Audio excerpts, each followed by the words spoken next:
B'Shem Hashem na'aseh v'natzliach. Come, Rabbi Asher, come. B'Shem Hashem na'aseh v'natzliach. Baruch Hashem. This is our Brit Yitzchak. Baruch Hashem. First of all, thank you everybody for coming. I really appreciate it.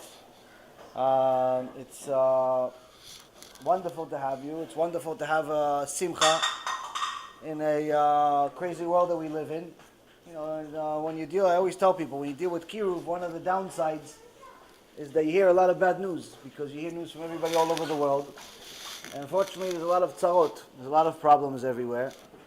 Whether it's people going through their own personal struggles, or the world at large is going through struggles. You have right now the Israeli elections, and it looks like everyone is an enemy. You know, it's like everyone is treating each other as if you're like morbid enemies. The Jews are treating each other worse than the Palestinians are treating the Jews, and the Jews treating the Palestinians. It's unbelievable. We're so confused that sometimes you're not really sure what's religious anymore, what's not religious.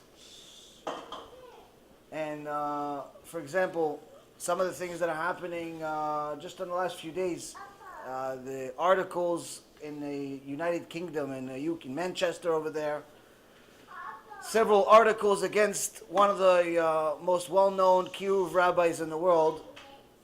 Why? The religious community decided they don't want him to come.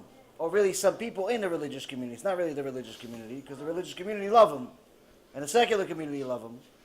But there's a few menuvalim that decided they want to make a lot of noise. So it's confusing. It's confusing for people. Who's religious? Who's not religious? Every other day you hear some guy with a beard did some crime that even a guy without a beard didn't do. It's confusing. So we're waiting for Rabbi Yaron Reuven from New York. He's going to come, B'ezrat Hashem. We'll read the Zohar together a little bit. He'll give us some Dvar Torah, like we did a few years ago, B'ezrat Hashem, for anybody that was there. When you have a kid, you have to think about a lot of things.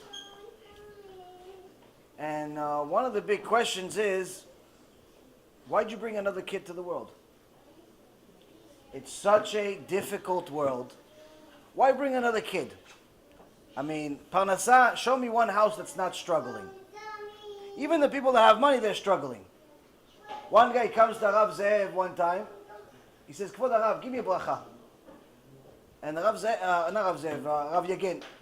Rav Yagen Alav Shalom says, I was wondering, what does this guy want as a bracha? Because he just gave it tzedakah. And I know the guy, he says in a shul 15 years ago, he says, I know the guy has at least $100 million in the bank. So I was wondering, what does a guy that has $100 million ask for? So I said, sure, what bracha do you want me? One bracha though. Don't ask for so many brachas. One bracha, I'll give you whatever you want. What bracha do you want? I'll pray for it. He says, Kvod Rav, please, parnasah tova. Good living, good make money. The guy has $100 million, he still wants more. Why? Gemara says, you give somebody 100, he wants 200. You give him 200, he wants 400. And Gemara Masechet Sukkah says, nobody ever dies with even half of what he wanted. So every house is struggling for money, even the houses that have money. Then you have a different issue. You have people that are not really sure what it means to be Jewish. What's the difference between somebody religious and somebody not religious? I mean, don't tell me the obvious. He goes to synagogue, he doesn't go to synagogue. I know a few religious people don't go to synagogue. Oh, he lays tefillin, he doesn't lay tefillin. No, I know some people that are religious don't lay tefillin, or some people that are not religious lay tefillin. So what's the big difference between someone mamash, religious like the Torah says, not religious like the beard? The beard grows for free. What's the difference between a religious person and not religious person? This is a lecture, I think, a question that B'ezrat Hashem, my son, B'ezrat Hashem, he's going to grow up one day. Hopefully he's going to listen to this.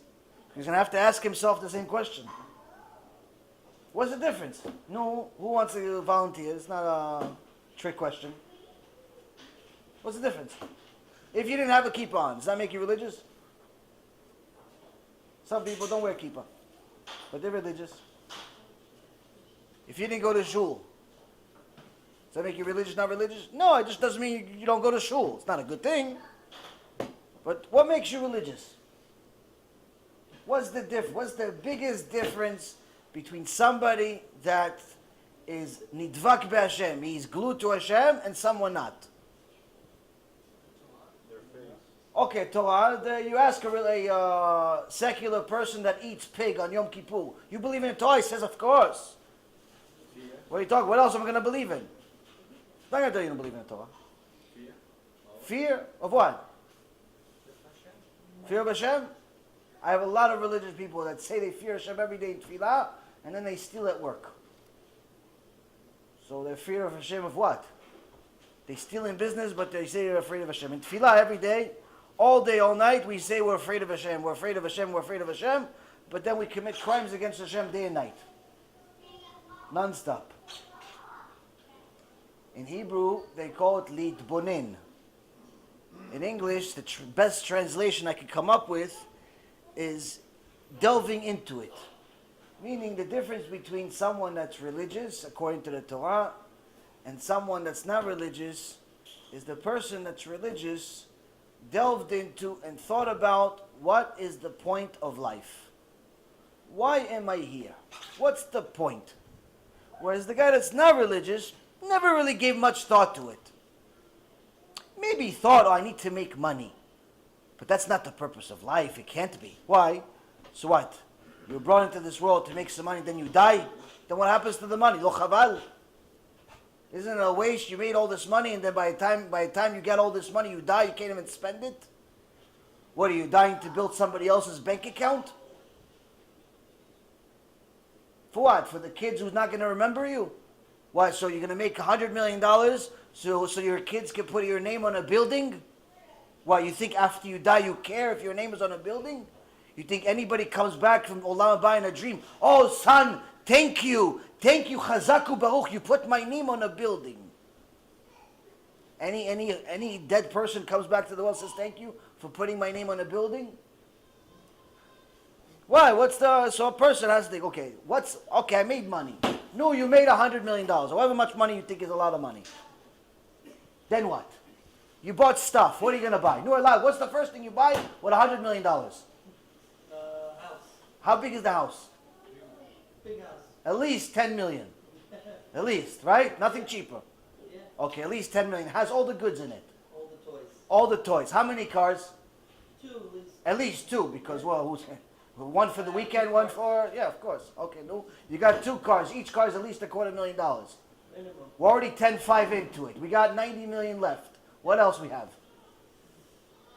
Give money to the family. Okay, family, another $1 million each. You're done. You're finished. No, you're at 80 million left. There's no more stuff to buy eventually. Then what? So you put some money in the stock market. Why? There's nothing else to do with the money. How much can you eat? How much can you drink?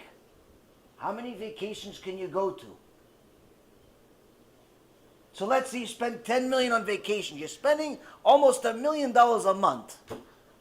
You're still not going to run out of money. What else are you going to do? Give it to some people? You gave it to some people. You bought a house on every coast. Then what? What else are you going to do with the money? Eat it?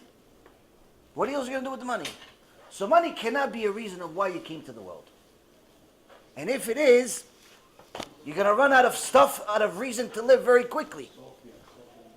You're going to run out of reason to live.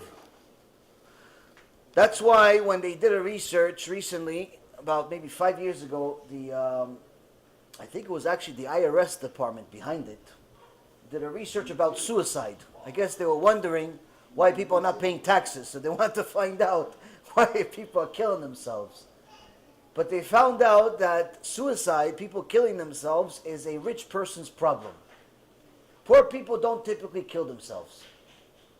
Rich people do. Obviously, of course, there's always poor people that go crazy, but statistically speaking, it's 70% higher. More people that are middle and higher class, people that have millions of dollars. So you have all the money that everybody else wants, but you lost the purpose to life. You forgot why you're alive. No, so now we got the money. Then what? We spend it. Then what? Spend it again? You got 2 cars, you're going to get 4? How many cars can you drive at once? no matter how strong you are, you can only drive one car at a time. And usually the people that have a lot of cars, by the way, they have a driver, so they don't drive anyway. You bought a $500,000 car for somebody else to drive so you could sit in the back. Like a taxi. You get Uber for $10 though. Save yourself some money. But no, so you got the money, you spent the money, finished. So then you're going to say, okay, to get married. Celebrities get married every year. Once, twice, 3 times a year. Ask them for marriage advice. Say, I can give you a divorce advice. Why? They get divorced every year also. So marriage cannot be the reason. Why? There's a lot of people that are looking for marriage, they can't find it, and the people that find it don't want it, they want a new one. And let's say, for example, somebody got married. Then what? You finished? No point to live again? You say you have kids. Okay, so you had kids. You had 1, 2, 3, 4, 5, 6, 10 kids, Baruch Hashem. Eventually the kids grow up. They go home. They go to their own life. They have kids. They have a marriage. They're going to ask you, Abba, what's the point of life? We're going to say, to have kids? Say, yeah, but I'm here. So what's the point of your life? Now that I'm here, I'm leaving. So why? You're telling me that once I leave the Abba and Ima's house, Abba and Ima's life has no meaning? There has to be a meaning. So it cannot be the kids. Why? Because the kids become adults. And they live their own life. And they move away to different states, and different countries, and different life, and so on and so forth. So it can't be. Every single thing that you do in your day-to-day life, you'll see, for the most part, it's pointless. Meaning, for the most part, everything that you're doing is just something that's temporary.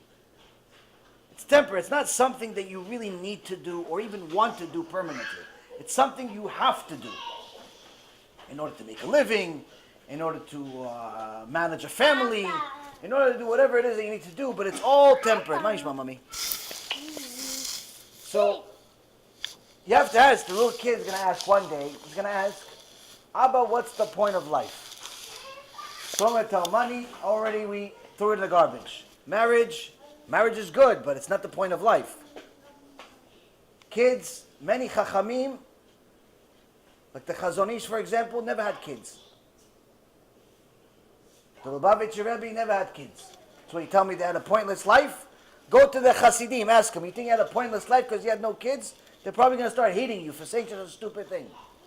Say, how many people were you affected? So you have to ask yourself, what's the point? What is the point of life? And that's the question, that's the big question that every single person has to ask themselves and has to get an answer.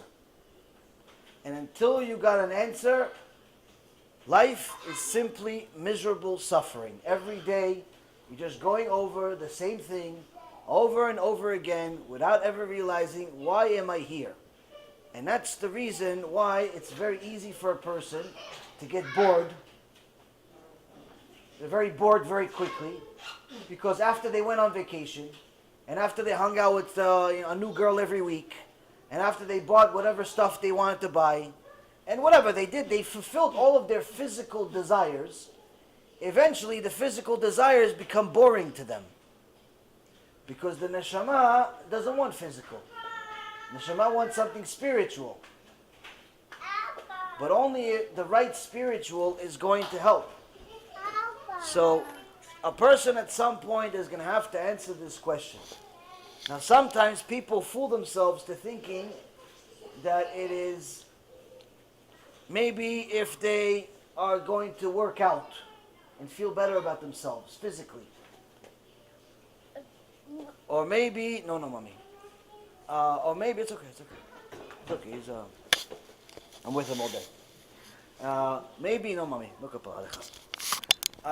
Maybe it's a physically, working out and feeling better about myself. Maybe that's going to make me happy. And then the guy works out and he feels better about himself physically. But then spiritually, he feels worse. He can lift the house, but spiritually, he still gets into depression. He still cries like a little baby. As soon as somebody insulted him at work, he starts crying. As soon as he wasn't the most muscular guy in the gym, he starts crying. He starts crying like a little baby. He doesn't know why. So physically, not the answer. At some point, a person arrives at a conclusion that life is about the real you. And the real you is not the goof. It's not the body you have, because the body is just like a clothing. It's like I have this suit on, and it's clothing on my body. But in reality, my body is the clothing of who on top of who I really am. And who I really am is the neshama. The neshama is the only thing that's permanent about you. That's the only thing that stays. That's the only thing that actually works. Everything else depends on it. If the neshama leaves the body, the rest of it turns to nothing. Body becomes worthless piece of meat. The clothes, you give them to the gemach, maybe somebody else is going to wear them. Useless. The neshama leaves the body, that's it. The body becomes useless. Can't do anything with it. At some point, a person needs to start thinking about this neshama. What is the point? What does this neshama want? And they say, oh yeah, but there's many religions in the world. How do we know that Judaism is the right one? Well, Baruch Hashem, we made some lectures about that. There's Rabbi Mizrahi made Torah and Science that talks about the countless scientific evidence of the Torah, of Judaism, but also the evidence of how Christianity and Islam and Buddhism are all complete nonsense. We followed in the same route and did the same thing, just with a few other things that weren't added there. Baruch Hashem, there's plenty of proofs to validate the Torah. But the biggest proof is something that you can't teach. The biggest proof of the Torah is something that you can't teach. Doesn't matter how long we have a conversation. We could talk from here until we all turn blue in our face like the map on this table. It's not gonna help. The biggest proof of the Torah is doing it. The feeling you get for following Torah. Now everybody here heard of Gan Eden. What do you think we do in Gan Eden? What do you guys think we do in Gan Eden? What are you going to do in Gan Eden, Elad? Maybe learn Torah over there or something? Learn Torah. David, what do you think you're going to do in Gan Eden? Learn Torah. But if a person doesn't learn Torah here, You're not going to make it there. can he go to Gan Eden to learn Torah? כבוד הרב, מה שלומכם? יש לך כיסא לידי. תודה רבה. אתה יודע איזה אני? אתה יכול להתקרב לרב ירון, מחזיר את כל העולם בתשובה, בניו יורק. לא להגזים הרב, זה יקטרגו עליו בשמיים. עושה לנו משהו, אין דבר. תודה. לא, בוא לידי, אני פה. Move out of the way. Let the rabbi... Yeah, you're going all the way around.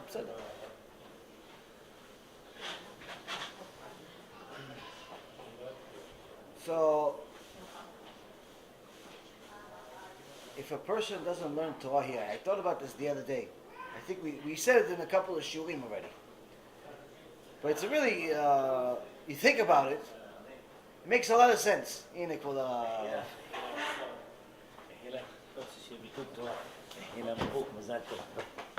מזל טוב, יופי, ברוך השם. היה משהו, רוצים קודם כבר לטוס. מרוב שהיה עושה לנו את הפרסט קלאס, הרב ירון. אני אף פעם לא נוסע עם אשתי, זה רק מתי שהרב ירון מזמין אותנו. עושה לנו את, איך אומרים, את ההוליווד שלו. ברוך השם. אשרה, מזכה אותנו באמת. תודה רבה, מברוק. Rav Zev, we, Baruch Hashem, for Ovadia a couple of years ago, we had the Brit Milah. Baruch Hashem now for the newborn, we Brit Milah. Ken Yirbu Bezat Hashem. You have to have not just somebody that knows how to cut a piece of meat. That you can get a butcher. You cut it for free. You have to have somebody that has Yirat Shamayim, that knows what it means, Brit Milah. Why? Every single thing that touches the kid affects him. I learned from Mekubal, Rav Yosef Shani. There's a Rav Yosef Shani in Eretz Yisrael. He said in a shiur one time, he says that in the old days, they used to used the same clothes more than once because they were poor. He says, but it was a very big mistake that sometimes a newborn girl, they put the clothes on her. But then after they changed the clothes, the girl went somewhere else, and then there's a newborn boy. Was born somewhere else, and they use the same clothes, towel or whatever it is, on the boy. He says it was a big mistake to do that. Why? Because once they put the girl clothes on the boy, for the rest of his life he's going to have problems with women. Why? First thing he did, as soon as he came to this world, he was wearing a woman's clothes. For the rest of his life it's going to affect him. So if a piece of clothes is going to affect a little boy, Kal v'chomer, needless to say, the moel is going to affect. The rabbi is going to affect. The teachers are going to affect. Everything affects. So to get somebody to cut a piece of meat, you get it anywhere. But to get someone who knows what they're doing, as Yirat Shamayim, and Rav Zev would tell you all stories. Rav Zev grew up with Mekubalim, Baruch Hashem. He grew up in a generation that we lost. Mishpacha shel Mekubalim. Rav Kaduri used to have breakfast with him every day. He used to have breakfast with Rav Kaduri every day. He's no כדורי זאב, תראו בספר שלו, כתוב משפחת זאב, כתוב את זה בספר. מי שיסתכל, if somebody saw, is זאב, after they changed it כדורי. But the father, his family זאב, is not כדורי. Is ברוך השם, זכות also בן איש חי, is family of my father. זכינו להיות עם הרבה מקובלים, הרב טאיה also, אביב טאיה also, מצד האמא, משפחה. הפחדתי אותם קצת מהספר שלו. I taught them a little bit from the book and scared them to death a little bit. זה עוד כלום, מה שהוא כותב זה רק טיפה מן הים, מה שבאמת, כן, אלה היו מלאכי השרת מחילה. He says that, בטח הכיסא פה. הנה, בסדר, טוב לי פה. Okay, he says that what Rabbi Yehuda wrote in his book, the scary stuff. I told you guys a little bit of it in the shiur about Gehenom and so on. He says it's not even a drop in the water of what he used to teach them. הבן אדם מפחד לצאת מהבית. כן, ודאי. אם אדם ידע את האמת, ודאי. לא יכול לצאת מהבית. ודאי, כמו שהגמרא אומרת בברכות דף עמוד א', לא. אם אדם היה רואה את משהו מסביבו, את השדים ואת הזה, היה פוחד. הגמרא אומרת, הם מסתובבים בינינו, אבל אנחנו לא רואים אותם, זה המזל. אם היינו רואים אותם, היינו פוחדים. ככה הגמרא מביאה את זה מפורש.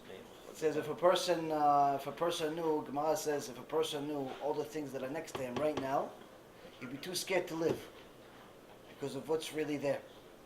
What's mamash really there. And it's all in the Gemara, it's all in the Torah. It's all stuff we need to learn. Why? Because the more you learn about the things that Hashem put into the world to scare you, the more you realize you have something to be scared of. It's not that Hashem wants to punish you. He doesn't want to punish you. He wants you to do good. But he wants to tell you, if you don't do good, there's a consequence. That's it. Now, if you never learn about punishment, and you never learn about bad things, then what happens? You do whatever you want. You never ask the point of life. You live like a goy. You do whatever it is that you want. You go wherever you want. You cheat in business. You do this, you do that. And then what happens? Hashem is forced to punish the person. And this is one of the things that people don't want to understand. They don't want to think that there's such a thing as punishment.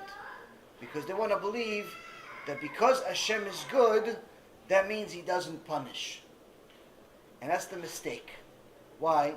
What's the sign of a good father? A father that doesn't punish or a father that punishes? If the father doesn't punish, guess what? All he's doing is raising a kid that's going to become Hitler one day. Torah tells us that one of the mistakes that David HaMelech, Kodesh Kodeshim, made with Avshalom, he never told him no. He never said no. He did whatever you want, do. He never said no to him. Eventually what? Avshalom wanted to be king. David HaMelech said no. He said, what no? You never told me no now. I'm going to kill you. So a parent tells their kid no, it's a good parent. A parent doesn't tell their kid no, it's not a good parent. But sometimes the parent tells the kid no, and the kid doesn't listen. Now if the parent doesn't do anything about it, guess what? The kid's going to do it again. If he doesn't do anything about it again, the kid's going to do it again. And eventually he's not going to listen to the parent at all. He's going to do whatever he wants. And the parent stops being a parent. He becomes a friend. Becomes a roommate. He doesn't listen to him at all. He just ruined the kid. Better off not having the kid. But if the parent punishes the kid, then the kid knows, oh, this is not something to do. I'm not allowed to do this. I'm not allowed to look here. I'm not allowed to go here. So Hashem Yitbarach knows this about His creation, and He Himself obviously knows this about Himself. And that's why He has rules, where He tells us, if you do good, you get good. If you do bad, you get bad. And He needs us to learn about the bad, because if we don't know that the bad exists, we're only going to do bad things. And we're going to get ourselves into some serious trouble that there's no getting out of. Now we asked the question before, David gave us an answer. What do you do in Gan Eden? And David said that we're going to learn Torah. But what about if you don't learn Torah here? If you don't learn Torah here, you only learn whenever you get a chance. Once a week, once a month. You know, you go to Sudash Lishit with Rav Zev, he gives you a nice shiur. That's your Dvar Torah for the whole week. The whole week you had 7 days, 24 hours a day. 148 hours, but you learn 10 minutes with Rav Zev. Is that enough to go to Gan Eden, David? Now let's say you learn 10 minutes a week. You times it by 52 weeks, it's 520 minutes. You get up to Gan Eden, you did it for 100 years, 520 minutes. So go up to Shamayim, you say, no, so did you learn Torah? It's like, yeah, I learned 10 minutes a week. He says, so it's not enough to learn what we're learning. Why? Because the rest of the people in Gan Eden, they learned hours every day. Hours and hours every day. So which means that even if you go to Gan Eden, you have nothing to do there. Why? Because the Torah they're learning over there, and the Torah that you know is not enough. It's not on the same level. And it's not a place to teach people. It's not like, oh, let's teach you Aleph Brit. If you know Aleph Brit, you don't go to Gan Eden. If you don't know a lot of Torah, you don't go to Gan Eden. So that's what a person needs to think. If you believe in Gan Eden, and you believe in Gehenom, you believe in reward and punishment, which is a very basic foundation of Jewish belief. You believe in good, you believe in bad. If you get good, that means you're going to get the ultimate good. What does Hashem say is the ultimate good? Torah. Ultimate good is Torah.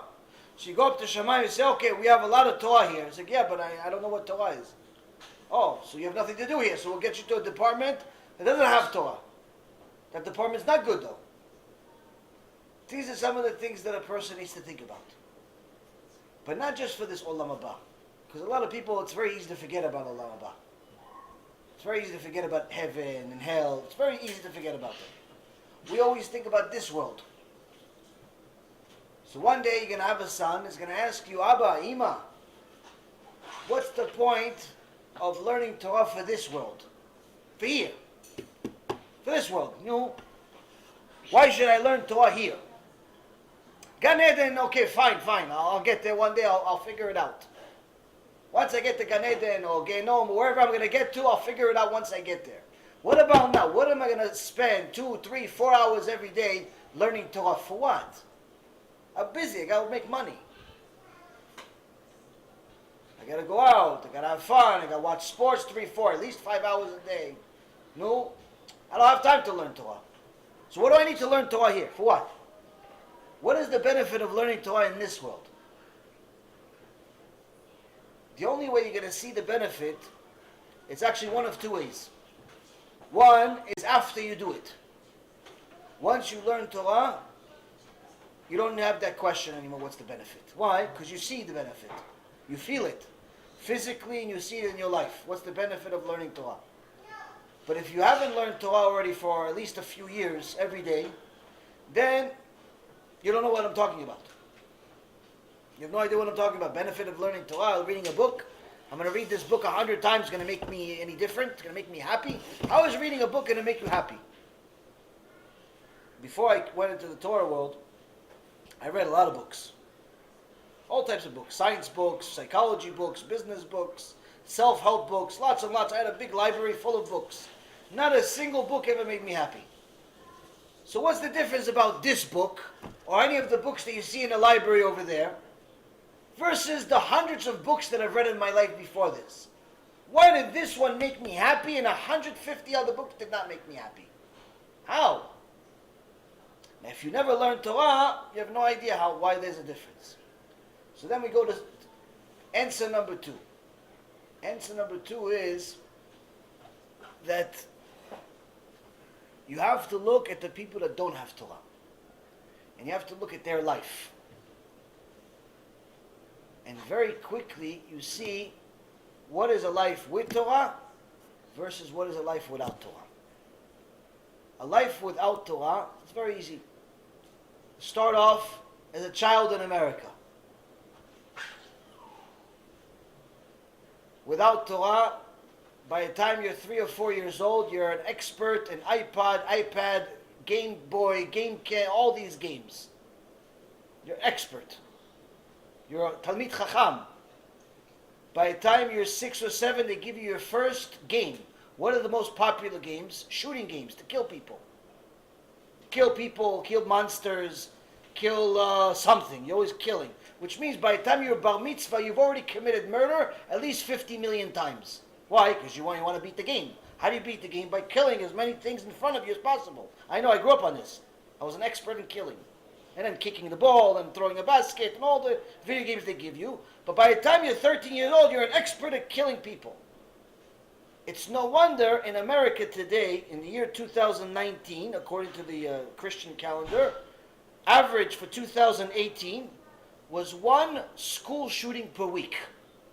In America, 1 school shooting per week. No other country in the world has this. No other country in the world has even a statistic close to this. There's no second place. It's just America is first place, second place, third place, fourth place. Most amount of murders by their own civilians.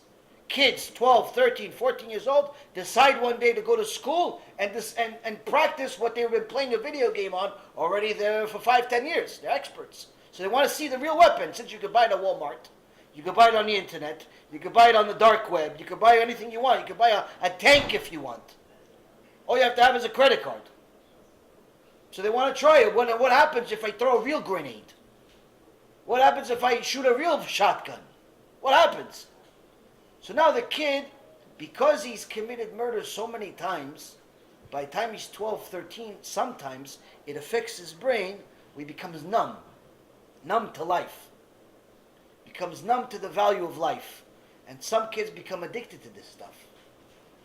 And they don't want to leave the house. They don't want to go to school. They don't want to read. They don't want to do homework. They don't want to play outside. This is the generation we're in. In my generation, Baruch Hashem, we still had a little bit of a life outside the house. Went outside, we played baseball, football, all these games. We played outside. Today, sometimes I walk my kids outside in the middle of the day.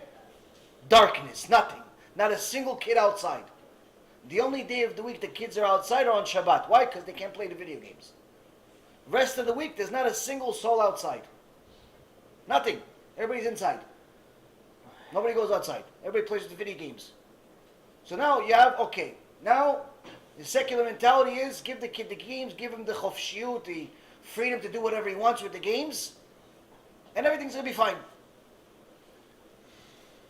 Then you had something else that I saw when I grew up.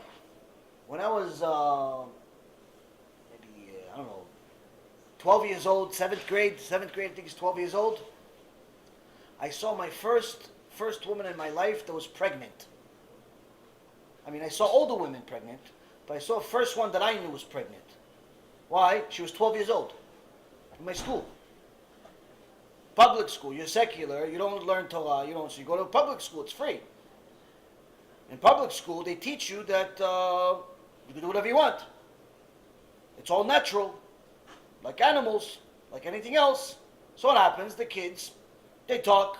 The boys talk to the girls talk to the boys. Eventually they discover that they have something, and they become husband and wife at 12 years old. And they don't realize that there's a consequence for this, and you have a 12, 13-year-old, 14-year-old girl comes to school now. She's still in learning how to live, but she has a baby. She is a baby that's having a baby.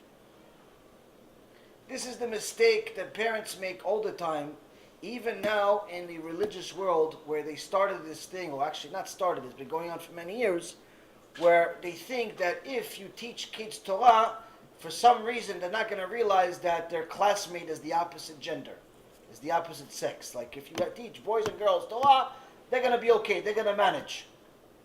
This is a mistake of a mistake. Why? Boys are boys. Girls are girls. With or without Torah, they're both going to realize they're different. It's part of the world. You grow up, you realize you're different. The boys want to be with girls. The girls want to be with girls. With or without Torah. You put them in the same building, guess what? Eventually they're going to find a way. They're going to find a way to be together.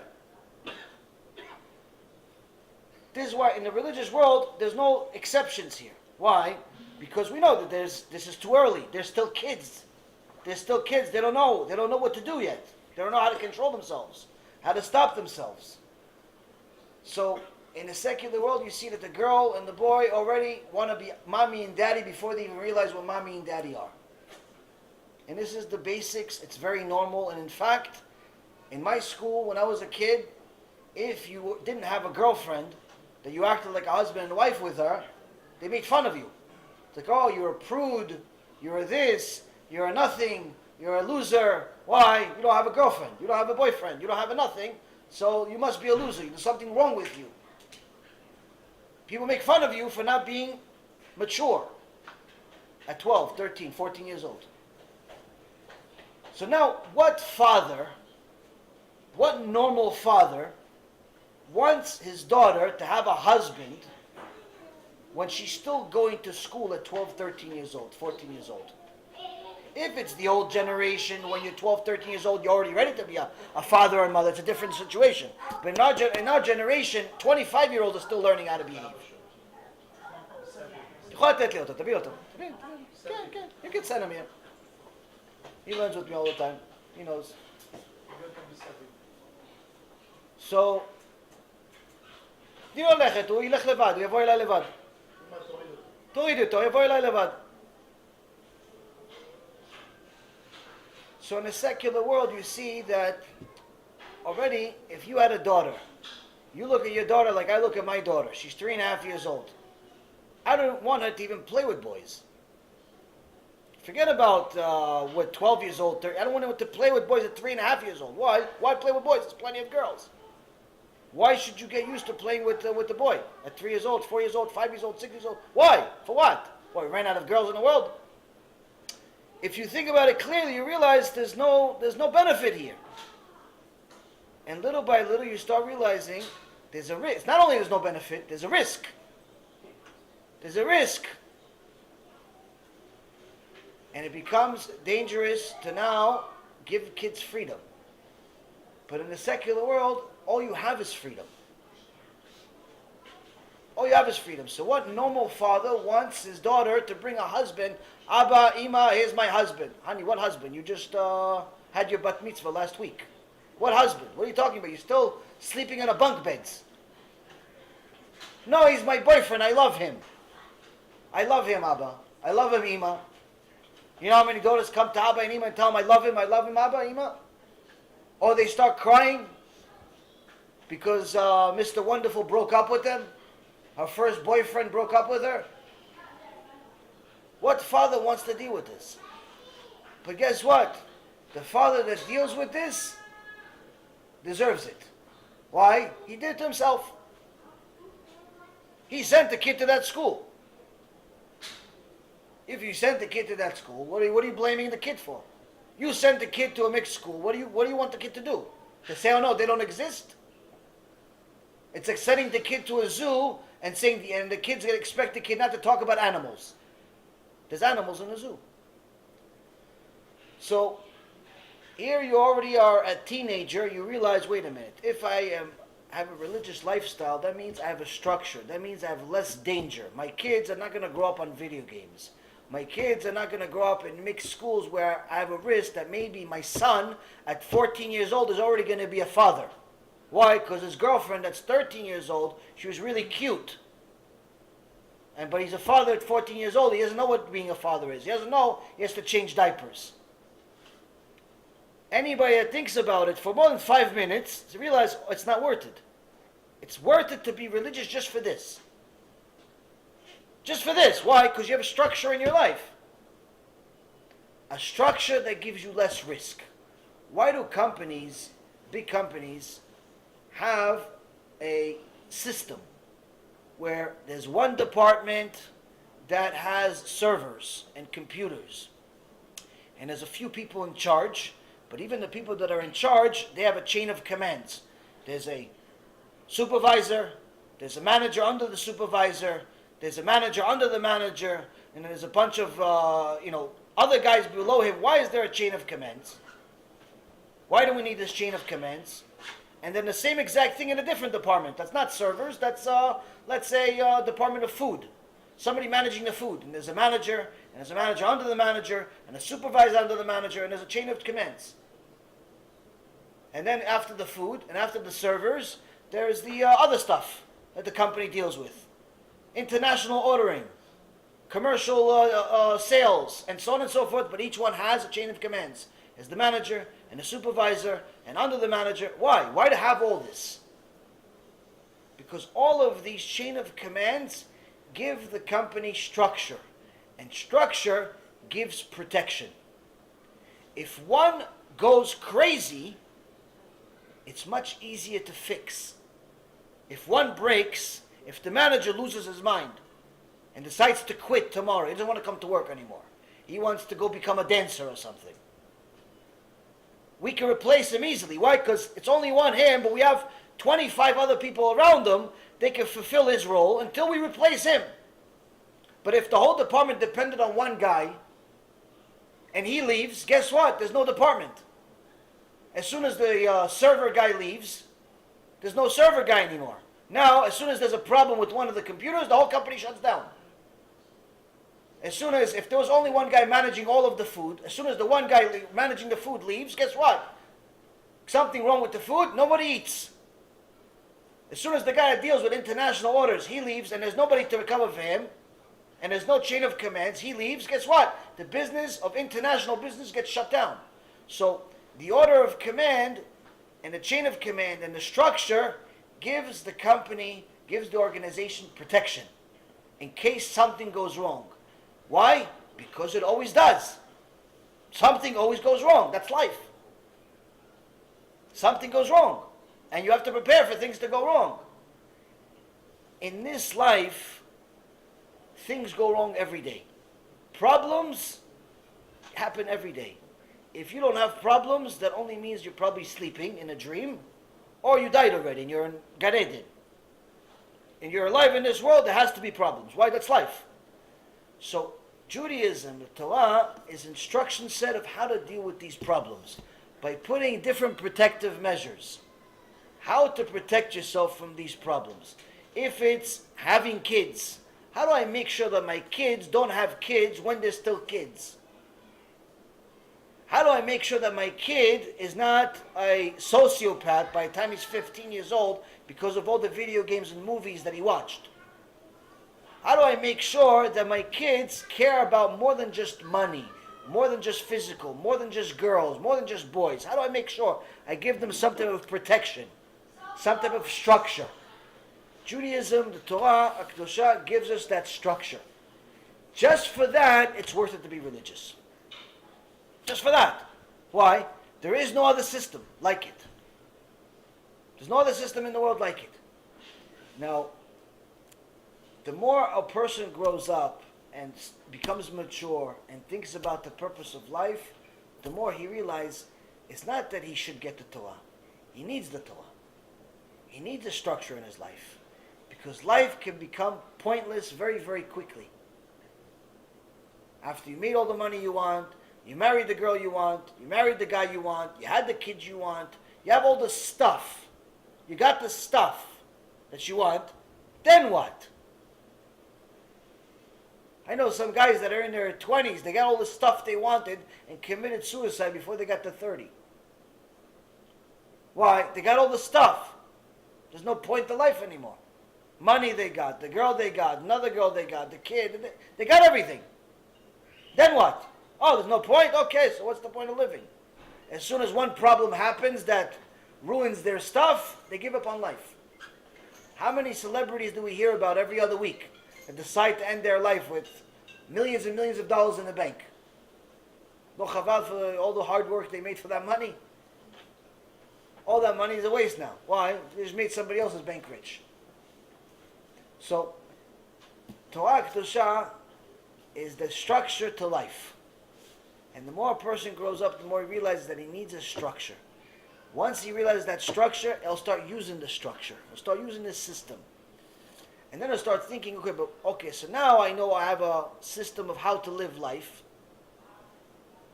But why did Hashem make this? Just to live this life, or is there something beyond this life? Or does it just end here? We live, we're born to live, to die. Why come to life then? If you're born to live, and then you end up dying, then what's the point of life?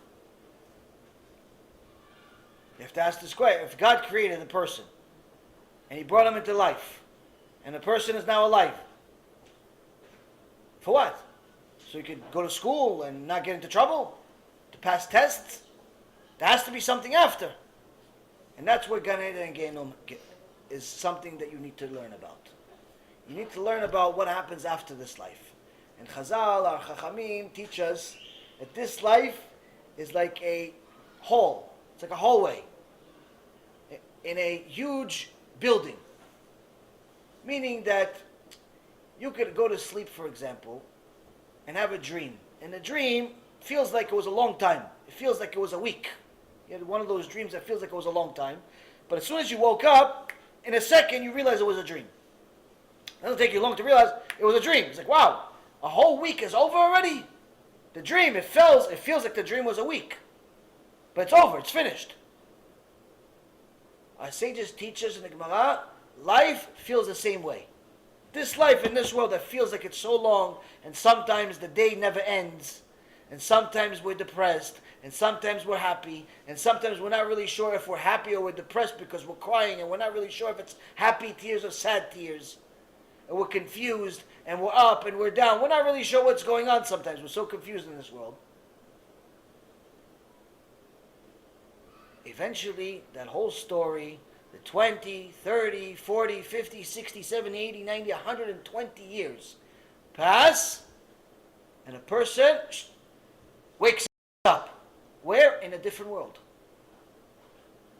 And all of this life feels like a dream. Gone. All the problems you thought are never going to be over, gone. All the mistakes you thought you're never going to finish paying for, gone. Everything is gone, finished. Now, the only thing you have left is the consequence of everything you did. All the things you did in that world that's finished, now you have to pay for it. You either get paid or you have to pay. You get paid if you did good things. You have to pay if you did bad things. But now, this time it's different. Now it's forever. Now it doesn't end. When a person is in his mother's stomach, before my son came to the world, he was there learning with the Malach for 9 months. Learned the entire Torah. He thought he was going to be there forever. After 9 months, they take him out of the body. Say, hey, what are you guys doing? I was comfortable here. It's like, no, Habibi. You were only there for 9 months to get ready for this world. But I liked it. Good that you liked it. It's over. It's finished. There's no more point. Now you're here. Now a person lives in this world for however many years you can live. You live 70 years, 100 years, whatever you're going to live. They're going to take you out of this world and they'll put you in Olam HaEmet. Hey, I liked it. I just bought the $10 million house that Elad bought me. I just bought the $10 million house. Yeah, it's nice. Somebody else is going to live in it though. Why? You're not there anymore. Yeah, what about the house? Somebody else will live in it. I'm sure they're going to make it into a mall. It's so big. It's finished. House is finished. What about the car? Poor car. No one's going to drive it. Yeah, the car. No one. Chaval in the car. You should have used the money for something else because no one's going to drive the car. What about the books? Yeah, the books stay too. What about the wife? She stays too. The kids, they stay too. What about me? You're here now with us. So what do I do now? Oh, now we do cheshbon. Now we do accounting. What did you do during those 70 years you were in life? What did I need to do? Oh, you should have asked yourself what you needed to do during that life. Well, see, we have Gan Eden. In Gan Eden, they learn Torah. In Genom, there's no Torah. There's only pain, punishment. No good. You don't want to go there, promise you. We have a whole shiur about it. So did you learn Torah? Because if you learn Torah, you go to Gan Eden, you have something to do over there. If you don't learn Torah, there's nothing you do over there. There's nothing for you to do. You're going to be bored. A person now realizes his whole life, 70, 80 years, finished. This, Rabotai, is a short synopsis of what a person needs to ask themselves. Above and beyond money and marriage and kids and food and sports and all the physical desires and feeling good about yourself and health. People spend so much time on their health, they forget to live. Some people eat certain foods. For me, honestly, if you want to feed me this food, I'd rather not live with this food. Who wants to? Some of the people feed themselves such food. It's like, dog food is better than this food. What are you eating this food for? No, so I can live longer. A lot of people eat good food, healthy food, but they still die early. Why? Hashem decided there's no point in their life. They're so busy managing their diet, they forgot to manage their life. So a person needs to ask themselves, because once you delay and you postpone, that means you're giving yourself more time to make mistakes, more times to go against the instruction set, more times to go against Hashem. The same Hashem that you're asking Him for parnasah, for zivug, for everything. You're going against Him. Why? Because He gave you instructions, you're not listening. And eventually a person needs to know, eventually you're going to run out of time. No one knows how long they're going to be in this world. But everybody that's here knows that they can think about what's the point of life. Today. Because you brought a kid to the world, you have to ask yourself, if I don't know what's the point of life, why bring another kid to the world? Miskin. If I don't know why I'm alive, why should I bring somebody else to the world? Well, he's going to grow up one day and says, Abba, why am I here? He goes, I don't know. When you find out, tell me too. When you find out, let me know. Why am I here? Person needs to ask this question. Answer this question. Because then, your life has a purpose. As soon as you have a purpose, life changes. Because then you have a strategy, you have a system, you have structure. You don't lose hope so quickly, even when things go bad. Even when you can't pay rent, even when you don't have money to pay the bills, even when there's sickness or any type of problem, you don't lose hope. Why? Because you know this is part of the system. There's a system, and the system involves problems. It involves ups, it involves downs. The problem is part of the system. The good news is part of the system. The bad news, it's all part of the system. It's all part of the structure. But if you don't have a reason of why you're alive, guess what? As soon as you have bad news, you get depressed. As soon as you have bad news, you lose hope. As soon as you have bad news, you have no idea why you're even here. And it's very easy to lose purpose of life. So, Torah Kedusha is not only to help us in this world, to make sure that we protect our kids from themselves, because they don't know the difference between good and bad. It says that Hashem gives us kids as a pikadon. He's like, in essence, lending it to us. He's lending the kid to us. He's giving it to us as like a collateral, as like a deal. Protect this kid for me. Protect this boy for me. Protect this girl for me. Why? He's a special neshama. He's my son. Now if you tell the kid, go do whatever you want, Hashem is going to say, wait, hold on a second. I told you to protect him, not ruin him. He doesn't know what to do. He's 12. He's 15 years old. You tell him that he can go away to a vacation on himself. By himself, he's 15 years old. What does he know? You give him such freedom, he's going to make mistakes. He doesn't know right or wrong yet. So Hashem is going to give you your own life. You have to figure out the purpose of your life. He's also going to give you other lives to be responsible for. You're going to have kids. You're going to have students. you're going to have colleagues, you're going to have friends. All of these different people that Hashem puts into your hands, you have to answer the question for all of them. What's the point of life? What's the purpose? But you're never going to be able to answer the question if you didn't answer it for yourself. And every person can think about it. What's the point? And you'll eventually arrive at the truth, and Be'ezrat Hashem you'll be able to tell people the truth. For the Rav, Chabot. משהו, כן, כן.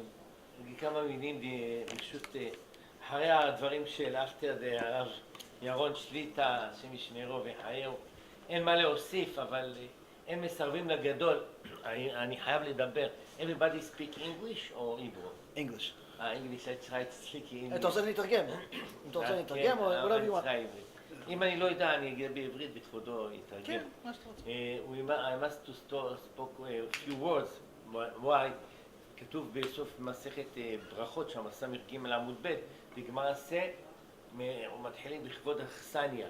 אכסניה, הוא איזה אכסניה here? חכם ירון שליטה, רבי ירון שליטה, שמשמרו ויחייהו. We must to say, all the family you must to know, all the family Reuven, ירון you have big ספר תורה, the more מהודר at the word, my synagogue, קראנו את זה פרשת שקלים. אז the people ask me, why we have few ספרים. I ask me the people, why you took the Rabbi Yaron, the Sefer Torah, the Rabbi Yaron? I said, because all the time, the Shkalim, who is bringing Shkalim for the synagogue?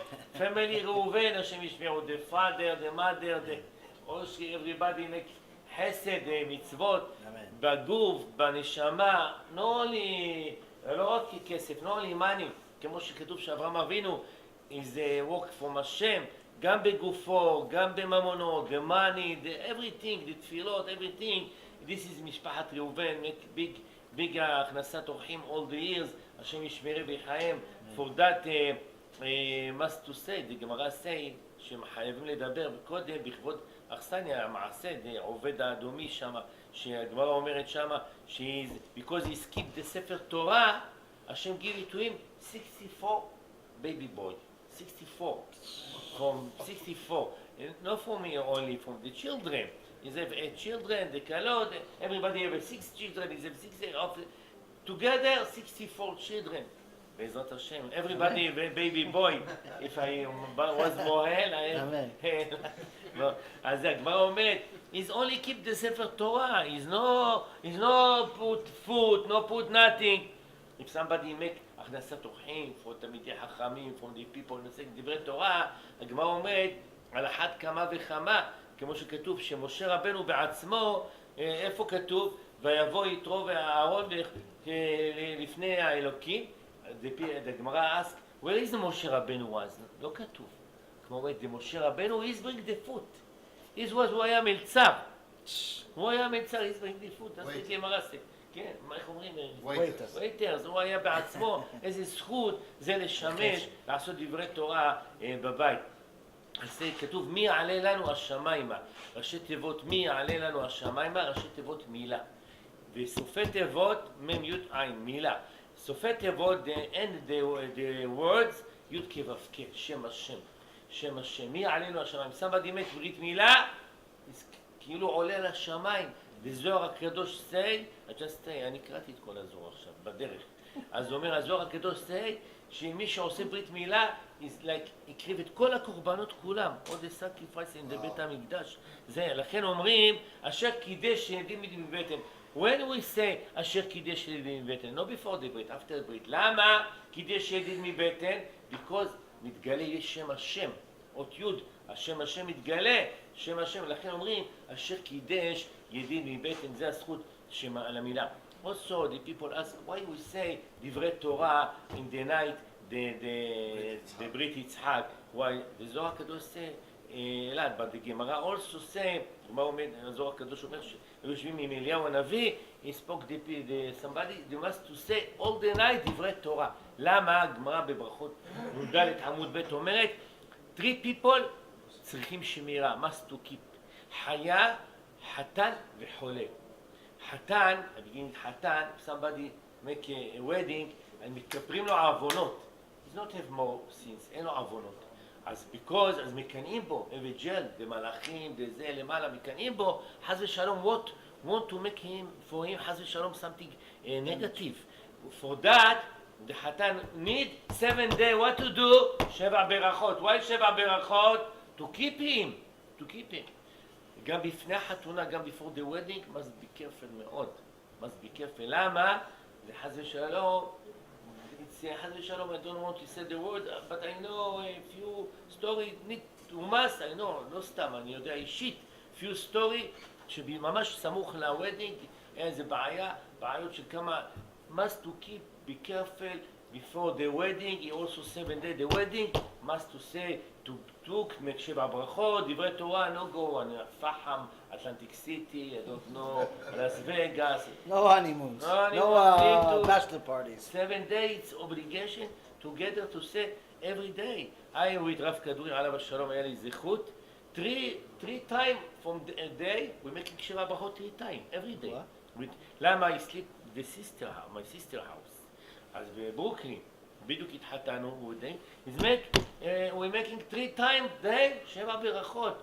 בבוקר, בצהריים, בערב, אוכלים, we eat, not needed to make, I don't know, meat, fish. If you eat קבצה, bread, you make 7 ברכות. המצווה מה זה? bread, לחם, גם בשבת. What זה מצווה obligation? bread, יש כאלה, יש people eat, I don't know how much cake, how much גרעינים, I don't know. You say, why you don't make סעודה שלישית? I'm full. You full? only piece, the bread, כזית, 30 גרם, זה מצווה, אין מצווה יותר גדולה מסעודה שלישית, ככה מצווה גדולה. אז זה חתן, גם כן חולה, somebody in danger, sick, אסור להשאיר אותו לבד. You must somebody to take care of him.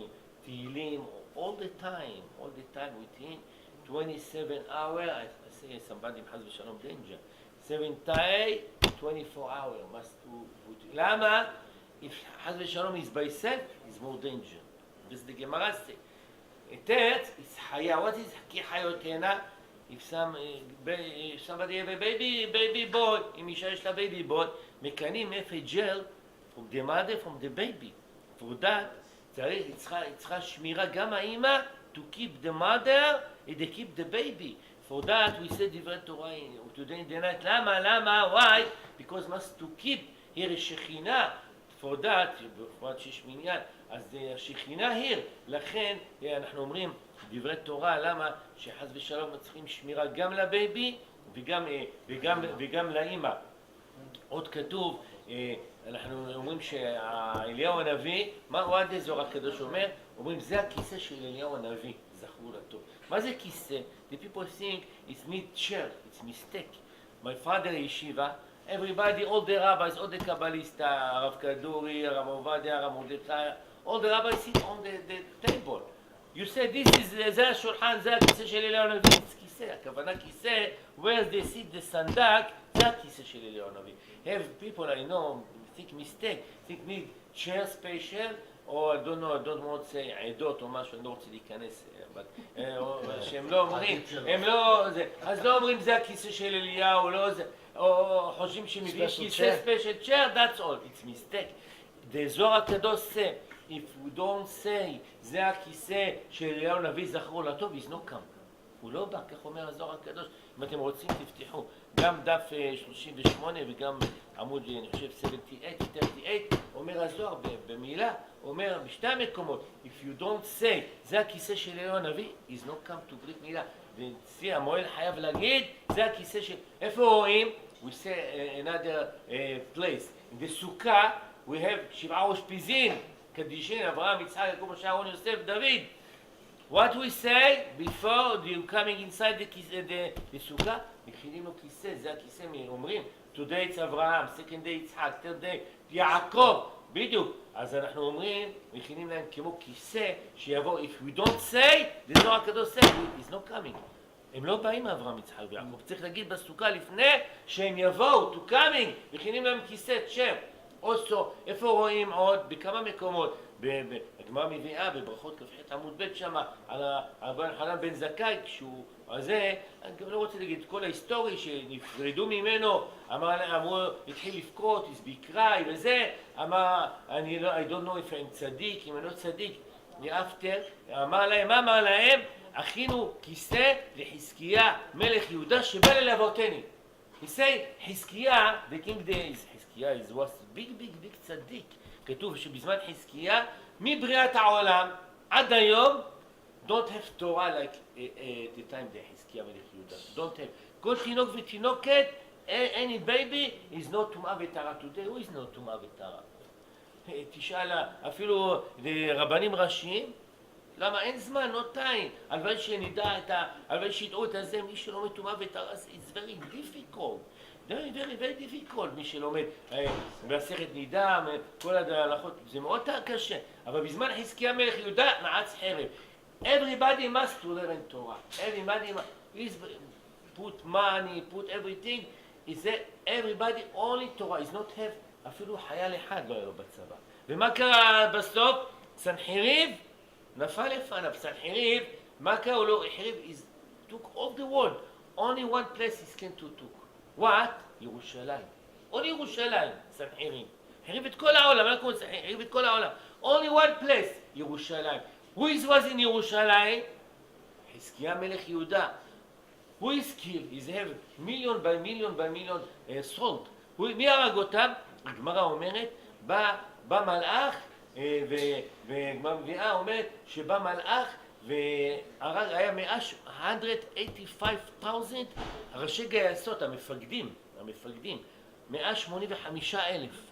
אתה הולך עם I don't know how many, million by million, איך הוא הרג אותם? אז זה מלאך, כי בשריקה, ככה כתוב, בשריקה, שהמלאך עשה ככה, בא זה, עשה שריקה, כולם היו פגרים מתים. למה? בזכות מה?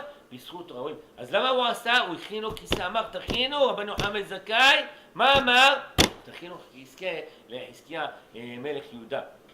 עוד אנחנו רואים העניין של המילה כמה שזה דבר חשוב. הגמרא עומד במסכת שבת ק"ל עמוד א', הגמרא עומד, אמר רבן שמעון בן גמליאל, כל מצווה שקיבלו עליהם בשמחה, עדיין מקיימים אותה בשמחה.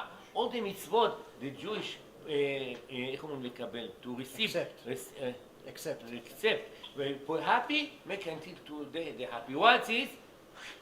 מילה, שכתוב, שש אנוכי על אמרתך כמוצא שלל רעב. דוד המלך, הוא יישא בפרק י"ב בתהילים, דוד המלך זה, שש אנוכי על אמרתך כמוצא שלל רעב. כתוב שם על המצע על השמינית, אז הוא אומר, למה? ברוך השם, אהב ואילת מצוות דוד המלך. ותסגוד בית המרחץ, יזנות אהב מצוות. למה? הסכם to study תורה. אבל אחר כך שיסוד ברית מילה, אמר ברוך השם, I happy. למה? שש אנוכי על אמרתך. מה זה אמרתך של הברית מילה? כמוצא שלל רעב. חגה אומרים, אדם יש לו 8, יש לו 2 אוזניים, 2 עיניים. צריך לדעת, what you listen, לא לשון הרע. what we saw חס ושלום, לא לצור something negative, לא להריח דבר שאסור, שתי זה, גם הפה, לא לדבר לשון הרע, והשמיני זה הברית מילה. זאת אומרת, למנצח על השמינית, אז הוא אומר שש אנוכי. גם הגמרא אומרת במסכת מגילה, דף ט"ז עמוד ב', הגמרא אומרת, במגילה שמה, הגמרא אומרת, ליהודים הייתה אורה ושמחה וששון ועיקר. הגמרא אומרת שמה, אורה, it's תורה, שמחה, מצוות, ששון, ברית מילה, שש אנוכי על אמרתך כמוצא שלל רעב. ועיקר זה התפילין, תפילין שבראש, הם נקראים עיקר. אז הם רואים כמה העניין של המילה זה דבר כל כך חשוב. עוד כמה דקות יש לי? כמה שאתה רוצה, עד מחר בבוקר. לא, שלא. אנחנו לומדים. הם רגילים ל3 שעות איתי כל שבוע. אני לא רוצה אני עושה שיעור 3 שעות, אז אני קיצרתי בשביל כבודו. מה שאתה רוצה. תודה רבה, מחילה.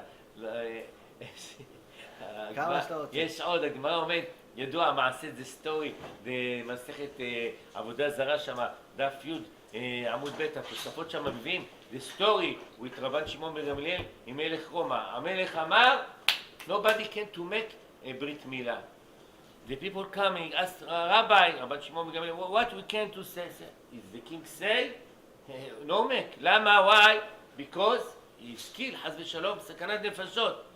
הוא is a baby boy, הוא בעצמו, רבן שמעון גמליאל, רבי יהודה הנשיא, רבנו הקדוש שחיבר, הוא איזמק דה משניות, רבי יהודה הנשיא, is born 52 years after the חורבן בית המקדש, הוא נולד רבנו הקדוש, הוא שחיבר את המשניות, איזמק והוא רבן שמעון, I lost the ברית מילה, he took him the basement, go in the basement, make there, ברית מילה, have a neighbor רשע, איזה גוי, הלך להלשין, ספוק הוא הלך להגיד למלך, המלך אמר, הזמין אותם, please coming, רבן שמעון בגמליאל, with the wife, with the baby, I want to see if you may, okay, he's wait, המלך בינתיים היה לו another baby, the baby, אז המלכה, the queen, she have a baby, she asked the רבנית, why you coming in? He said, we have a problem with the king, we make Brit Milah from this. I said, no problem, we change the baby. We change the baby. You give me my baby, I give you your baby. The Melech, the king is don't know if a Brit Milah. He said, okay, it's good idea. Okay, מה הוא עשה? What is do? Is the baby is beginning to cry. Who is the baby? The king. התחיל לבכות. Who is giving milk? אשתו של רבן שמעון בן גמליאל, אשתו של אמו, דמאדר דרבי יהודה הנשיא. What is took? קידושה. קידושה, למה? דמאדר דרבנו הקדוש. קודש הקודשים, צדקת. אוקיי. After he's go inside, he said, I don't understand, Rabbi, why you not keep את הגזירה שלי? Why you make ברית מילה? You want to see? See. He's open פתח את החיתול. No ברית מילה? Why speak לשון הרע? What is do? The king הרג את הזה שדיבר, הספוק לשון הרע, ואמר, אני מבטל את הגזירה עכשיו, ככה היה מעשה. ומי זה היה? Who is the name that drinks the milk? אנטונינוס. אנטונינוס! His was חברותה דרבי יהודה הנשיא. היה לו מערה שהוא היה לומד תורה. He's not also חברותה דרבנו הנשיא. He's all the time, he's put a lot gold, a lot money. He send it for who? From all the חכמים, דרבי יהודה הנשיא, בזמן רבנו הנשיא, היו כולם עשירים. למה? Who is give the money? Who is they put the money? אנטונינוס הוא המלך של רומא, הוא בעצמו. אבל שלא ירגישו, what is do? He's put up, היה שם fruit, vegetable, ולמטה היה שם, הגמרא גם אומרת שמה, באמת התוספות שלהם, שהוא היה הורג אותם. שהוא היה רוצה to study Torah with רבנו הקדוש, what is do? היה לו מערה, מערה, קייב, והיה נכנס בדרך המערה, ומה היה עושה בדרך? היה הורג אותם, היה לו 2, to every day, באמת, הצופות שואלים, how skill, הגויים, יש להם 7 מצוות בני נוח, לא תרצח, הם חייבים עד 7 מצוות בני נוח, עבר מן החי, ברכת השם, גזל, דינים, גילוי עריות, שפיכות דמים ועבודה זרה, 7 מצוות בני נוח. אז אמרו את זה היה משום שזה סכנת נפשות. יום אחד, one day, הוא היה רוצה לעלות למיטה, to sleep, רבנו הקדוש. הסכן. אז אמר לו אנטונינוס, please, you go up me. תעלה עליי. you king. הוא אומר, הלוואי, I wish, בעולם הבא, שאני אהיה מתחתיך. ככה אמר לרבנו הקדוש. Also, יש היסטוריה, 5 minutes, it's okay, באמת, the people, if people want to go, חבוד. יש עוד סטורי על איזה שד אחד, שאתם יודעים, השדים, הסדור הזרה קודם שאומר שיוסף שידאי, יש שדים, גם הגמרא במסכת פסחים, הגמרא מביאה שם העניין של זוגות, יוסף שידאי אמר שאסור לאכול זוגות, יש בהרבה מקומות, הגמרא בברכות דבר, יש אלת פלייס. אז הגמרא אז אומרת ההיסטוריה, היה איזה מוהל, he's make everything לשם שמיים, בריתות. he's not to, צריך לדעת, ברית אסור לקחת money, זה האמת, זה ההלכה, אסור לקחת כסף. אז הוא היה צדיק, המוהל הזה היה הולך, he's go far, any place, he's not took money.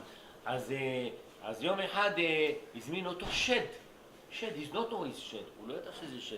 אמרה לו האמא של הבייבי, be careful, this is my husband, היא שד, היא חטפו את היהודייה, גם השדים, יש שדים שעושים ברית, אוכלים, הגמרא עומד במסכת חגיגה דף ט"ז עמוד א', איך יודעים, how you know if it's man or shed or angel, הגמרא עומד, השדים יש להם 3 דברים כמלאכים, 3 כבני אדם. אוכלים eat like us, sleep like us, diet like בני אדם, מולידים כבני אדם, אבל מה? יודעים מה שעתיד להיות כמו מלאכי השרת, טסים מסוף העולם כמלאכי השרת, יש להם 3 דברים כמו מלאכי השרת.